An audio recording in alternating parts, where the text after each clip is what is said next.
साथ संगत जी, प्रेमाने बोला, धन निरंकार जी. आजचा दिवस सुद्धा सगळ्यांना खूप छान जाणार आहे आणि गुरुचा आशीर्वाद प्राप्त होणार आहे. प्राप्त व्हावा यासाठी दासी दातारच्या चरणी अरदास करते. कापुराच्या वाती उजळलेल्या ज्योती, ठाईच समाप्ती झाली जैसी. कापूर आहे, सगळ्यांना माहीत आहे कापूर काय आहे.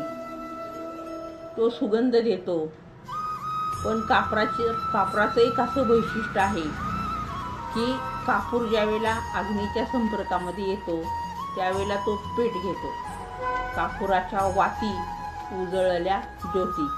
आता समाप्ती काय आहे? ठाईचं हा शब्द आलेला आहे. तर ठाईचं समाप्ती झाली आहे, म्हणजे ठाईचं म्हणजे कसलीही राख कापूर जळल्यानंतर तिथं राहत नाही, म्हणजे पूर्णपणे ती नष्ट होऊन जाते. म्हणून ठाईचं समाप्ती झाली जैसी. मग ज्ञानेश्वर माऊलींनी हे गुरुच्या बरोबर कसं ह्याचं जोडलेलं आहे, कारण गुरुसाठीच ही दोन वाक्य आहेत.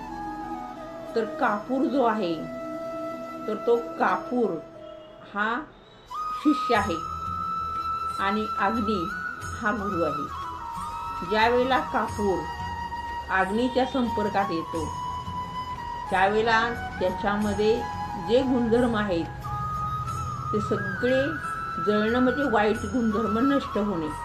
सगळे गुणधर्म वाईट नष्ट होतात आणि ती जी ज्योत आहे आणि जो कापूर आहे ते एक होतात आणि काहीही एक होतात, म्हणजे पुराव्याला राख सुद्धा तिथं सापडत नाही. ठाईचं समाप्ती झाली जैशी. अशाच पद्धतीनं सुदीक्षाजी महाराज सद्गुरू, आपण शिष्य आहोत, आपण सुद्धा गुरु बरोबर असं एकरूप झालं पाहिजे की आपल्या मनामध्ये कुठलाही विचार असा शिवता कामा नये की आज मला एवढं दुःख झालं पण गुरु मला येईल का सांगायला, किंवा खरंच मला गुरु मदत करेल का, खरंच गुरु प्रसन्न होतो का, खरंच गुरु आपली सगळी कामं करतो का. असे जे आपले प्रश्न असतात, अनाठायी प्रश्न, त्यासाठी हरिपाठ वाचणं आणि त्याचा अभ्यास करणं मस्ट आहे.